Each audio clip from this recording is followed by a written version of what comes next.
We are totally unaware that our food supply, medications, and sometimes even the air we breathe are filled with these fungal poisons fully capable of causing symptoms and diseases in humans. Stay tuned and let the learning begin. Hi there, my name's Dr. Greg Emerson. I'm a physician from Brisbane, Australia.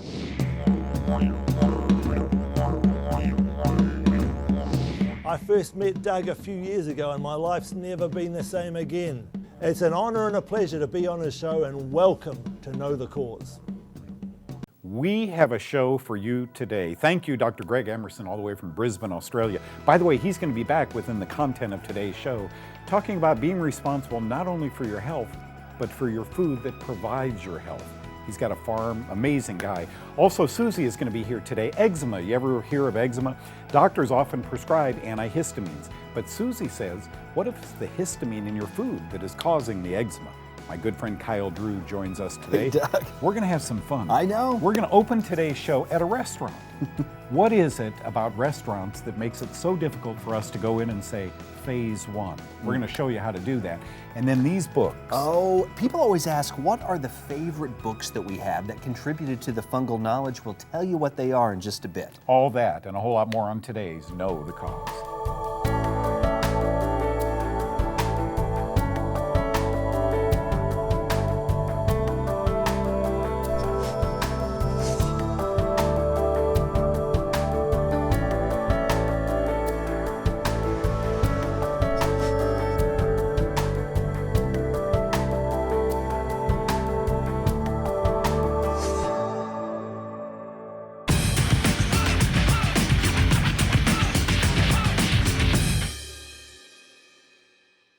So here's the biggest question we've ever had, or the most questions we've ever had, center around, okay, Doug, the phase one diet is great, I eat it, I feel good, but then a friend calls and invites me out to dinner, just like Kyle did to me today. Yeah. So here we are at a restaurant. How do you stay on this diet that makes you feel so good and you've lost the weight and their ears aren't ringing anymore and the skin is clearing up? How do you stay on it and eat out?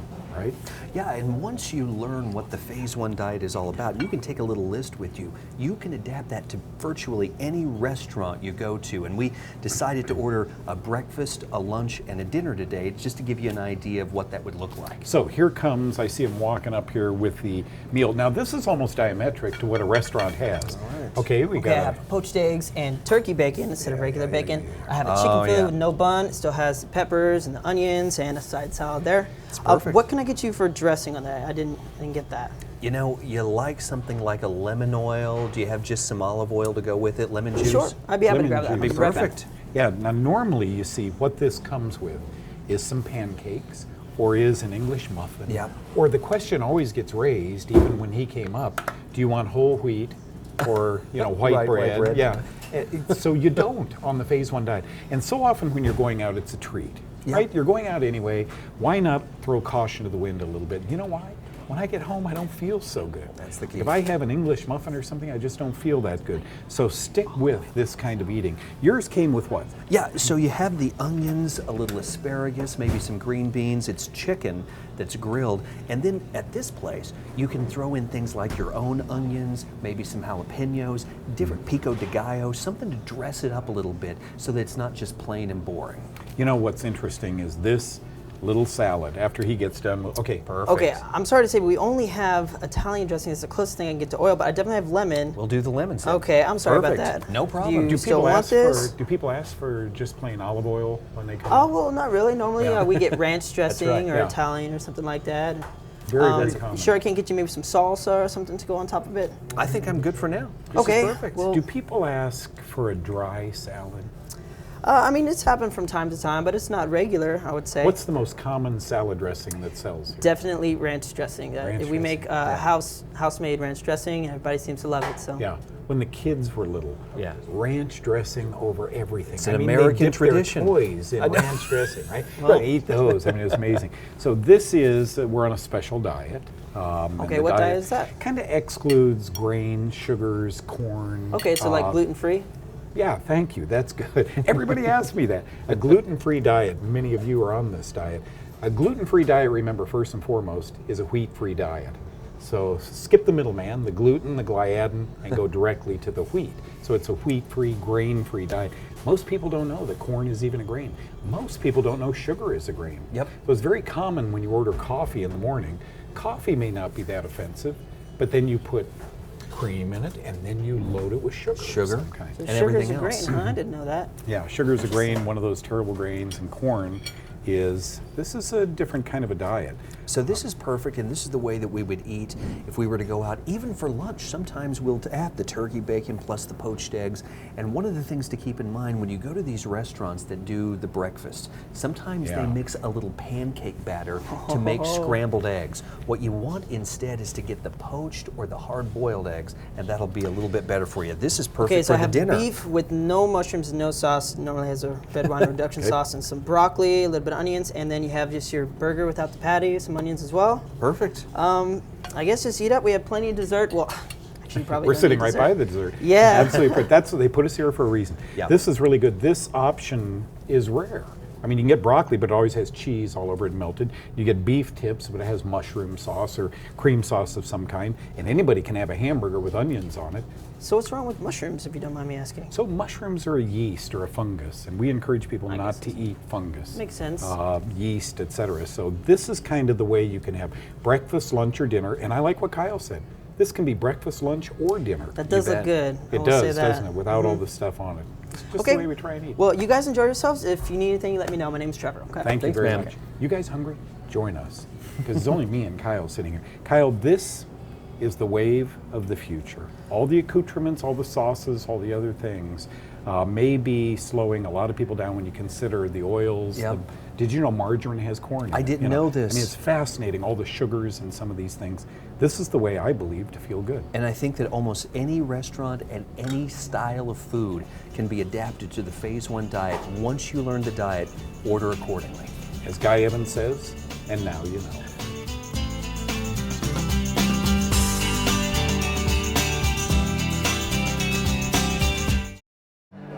Louis was diagnosed with ulcerative colitis, and he was severely bleeding and having no absorption of his nutrition through his intestines. We went to traditional doctors, and nothing was helping us. And we did get a hold of Doug, and he gave us alternative eating plans, and that's what we tried. It wasn't a quick fix. I mean, we really had to work hard. Well, we didn't know it, but Louis was eating a lot of breads, a lot of pastas, a lot of rice, and we did not realize that he might have an intolerance for it. We tested him for celiac, and he was not celiac, had no celiac disease. So traditional doctors did not know what to do with him other than give him lots of drugs and steroids. First thing we did was get off of all the breads and all the pastas and rice. We started doing a lot of vegetables, juicing. Prior to this, he was very active. While he was recovering, his body was really shutting down.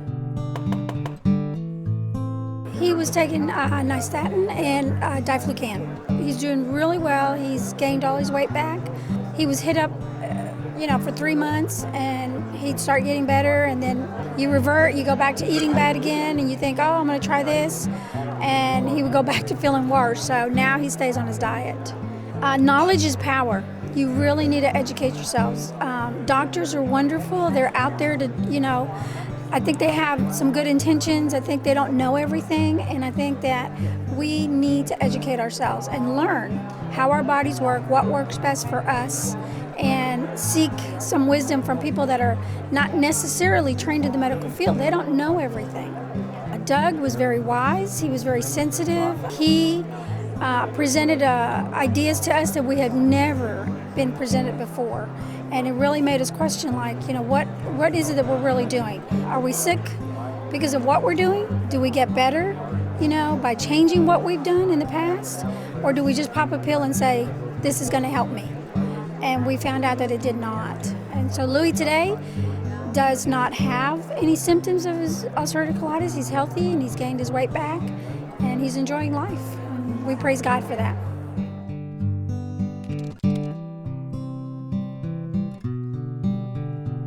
Wow, seems like the show's almost over, but it's only half over. That restaurant was amazing. When you have memorized the phase 1 diet, it makes ordering easy, okay? Susie's gonna talk about eczema and the importance of histamine in foods. Then Dr. Greg Emerson's gonna be talking about his ranch food, but let's go to Susie right now.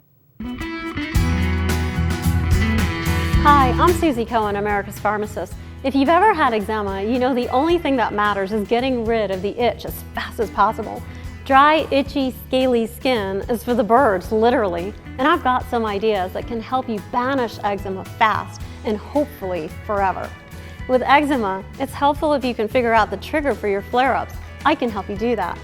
The flare-up, by the way, isn't just on top of your skin where you can see it. The flare-up happens because your body's immune system goes haywire. A common cause of eczema is histamine. You're probably thinking of pollen, aren't you? But histamine occurs in foods that you're eating, and this could be the cause for your eczema. Also, touching certain metals like your rings or your watch or your eyeglasses, that can flare you up too. There's tests that you can take to test your reaction to certain metals. I'm Susie Cohen, America's Pharmacist, and I just love to think outside the pill.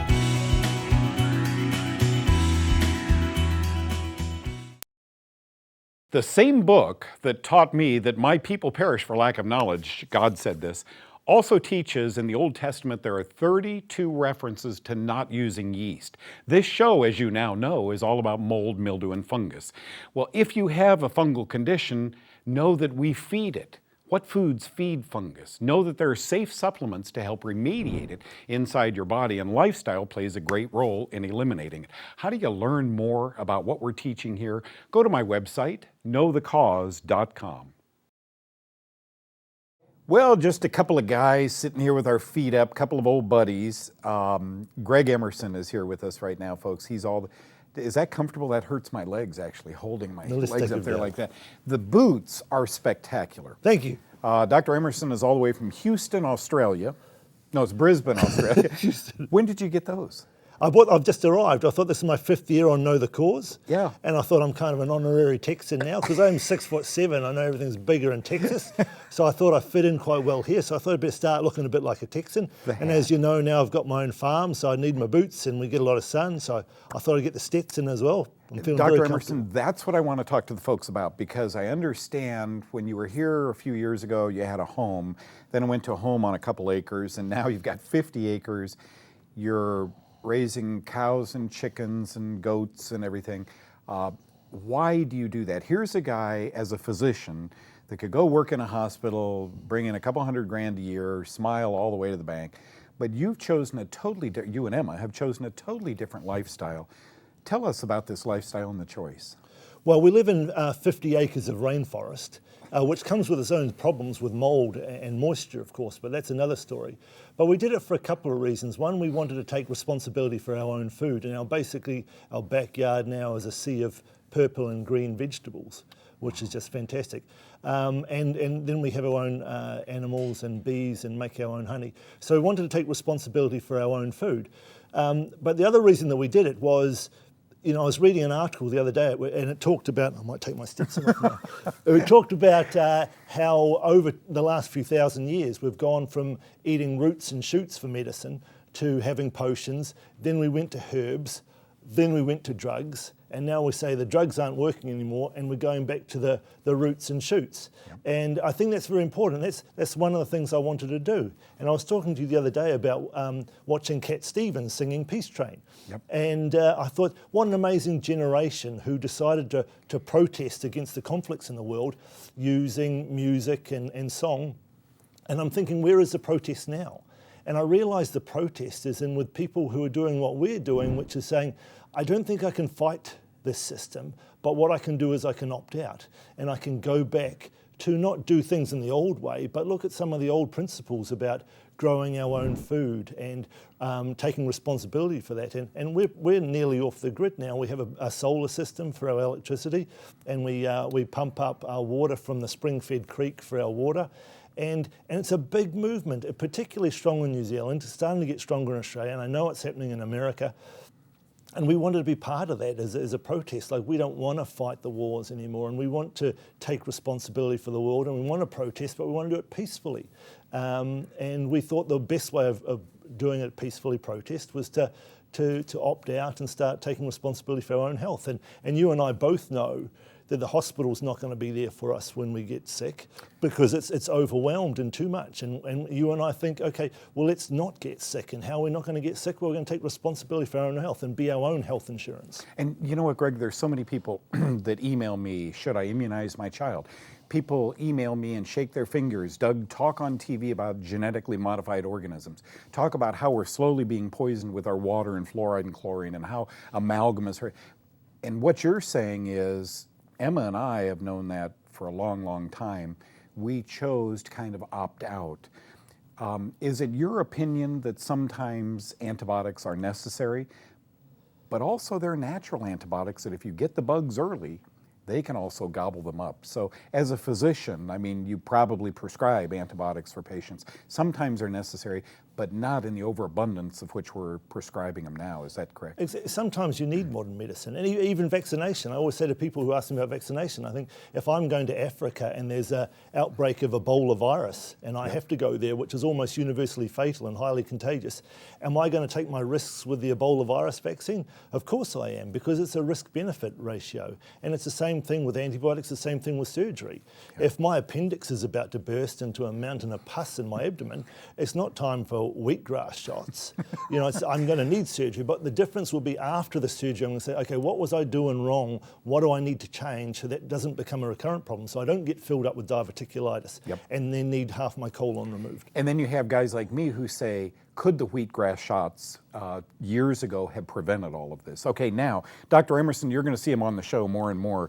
Dr. Emerson's Ranch, real honey, pomegranate, real pomegranates. They grow fruits and vegetables. And we'll have him on all the way from Australia just to teach us a little bit about living out on the land and how to prep the land and how to eat off the land. Thank you for coming in, both you and Emma. Good to see you. Good to see you. Don't go away, friends. I'll be right back with more. By just simply looking at how our bodies respond to trauma, our bodies heal themselves. And if our bodies are not healing themselves and if they're getting worse, that's an indication that something's wrong, something's off, and we need to get to the root cause of it. After having read the Fungus Link and the diabetes book, it's eye-opening. It's allowed me to, I guess, feel the joy and the happiness to practice again. A lot of times with my patients, they come into my office and they have questions in regards to various things, and I don't have good answers for them. They've tried various medications, they've tried antibiotics and other things. And honestly, it's very, very difficult to look people in the eye and tell them, I just don't know. I just don't know how I can help you any further.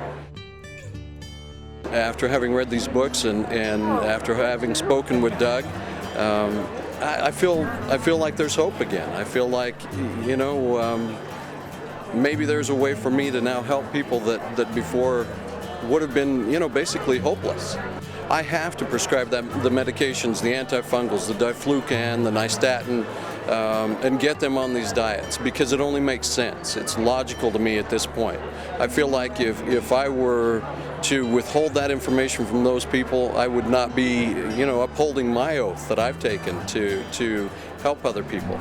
And that's something that I've dedicated my life to. I can't not do it, I should say. I can't not do it in all good conscience. This is good science, and Doug has shown that.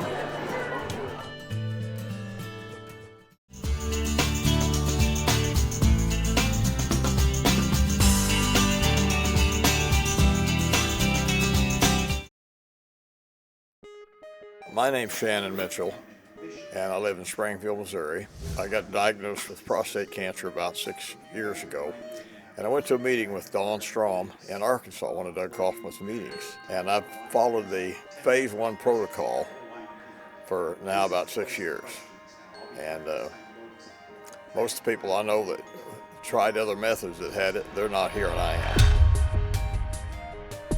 I'm leaner and a lot more muscular. Anytime that I cheat, you can tell the difference. And usually, you know, the diet itself corrects me pretty quick because I know that, well, I'm doing something I shouldn't do because I don't feel good.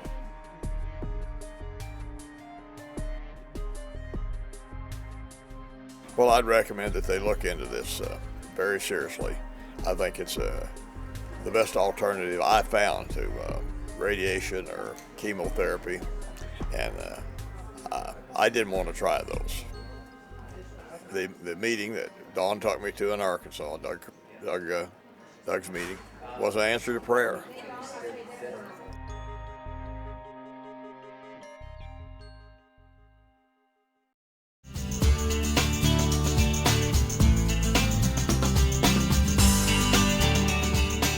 Man, this has been a day. Now we get to the meat of this whole thing. Well, actually, the restaurant was the meat of this whole. What are our favorite old books? Folks, when we write blogs or newsletters, we always go back to these old books. Every once in a while, Kyle just told me during the break, you find a gem.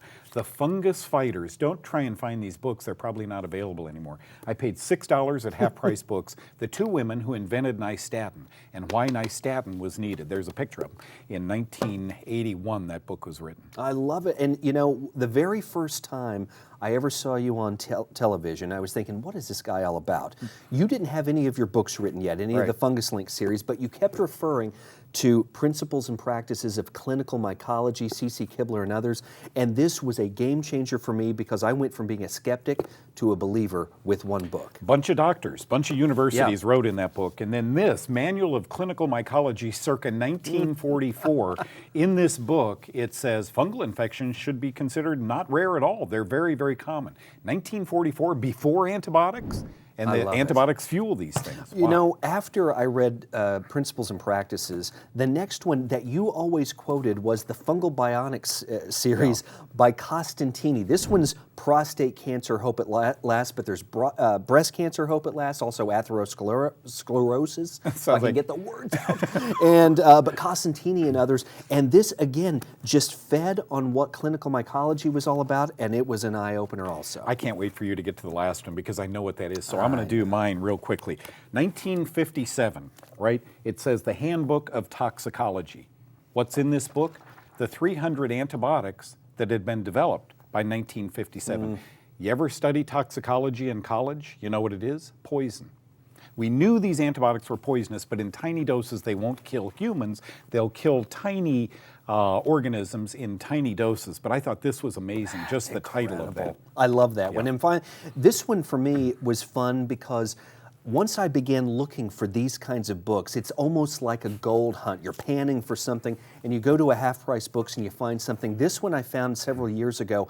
It's called Cancer as I See It. It's written by a medical doctor, Henry Abelman, and I just wanted to read this one little sentence. And talking about cancer, it says, but as to the real cause, as to the real cause, my findings suggest that mold or fungus is the primary cause of cancer. It's a tiny book, but it's rich with information. And Kyle, this only represents 5%. Well, you've seen my bookcase over there. I have books that expound on this, folks. Remember this. In my lifetime, not in your lifetime, but in my lifetime, the word mycotoxin has been shaped, right? Fungus make a poison. When they degrade, it's called a mycotoxin. And it was 1962, Kennedy was in the White House, John Kennedy, that they pulled this name out, mycotoxin, mold poison. As they gave it to turkeys and they grew all these things all over their head, they looked like they had cancer and they were all dying.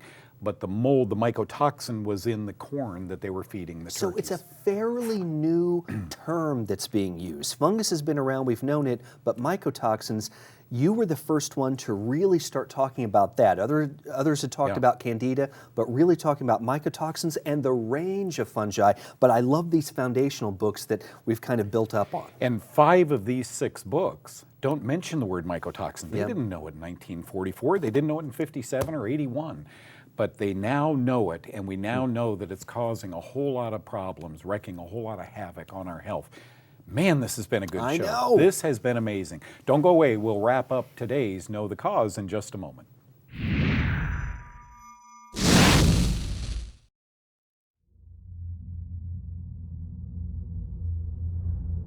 My whole life I've had problems with asthma, allergies, depression, migraines, sinus issues, irritable bowel, folliculitis, dermatitis, eczema, you name it. I've had my bout with just about everything.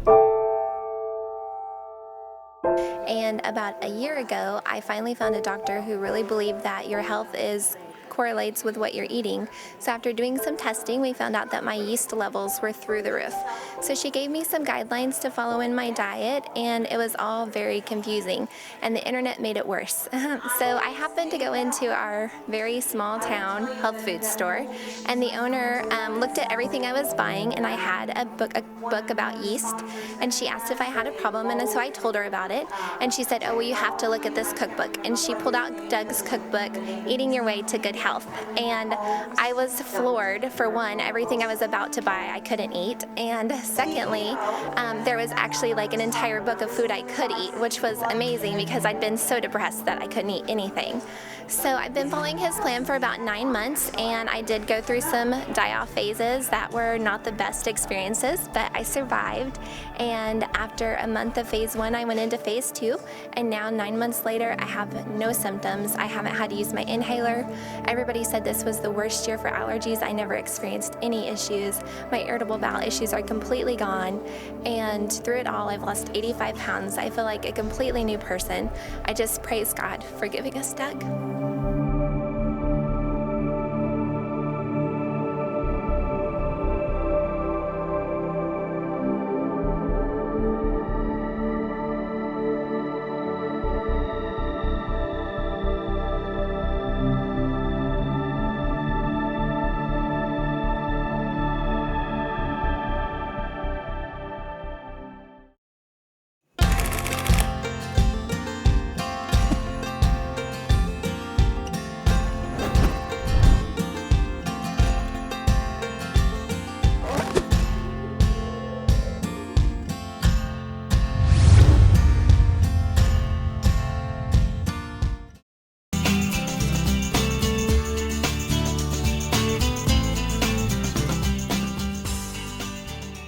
Well, thank you, Old Books. Good night, Moon.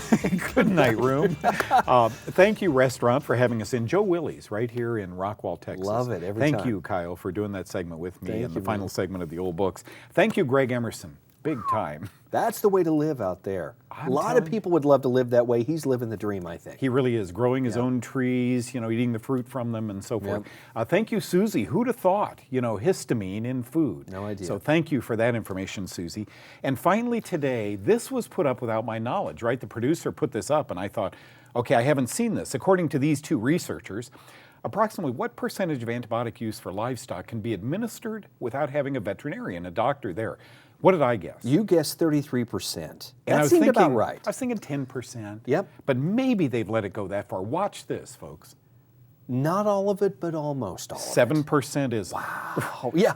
Now, what does that mean, Kyle? That you can have up to 93%? That means that if I need, or I think I need, antibiotics for my cattle, generally speaking, I might be able to obtain that without a vet saying, here's the prescription for that. I can just do it independently. Fair to say, when we go out and we have a steak, somebody authorized 90% of that food to be antibiotic.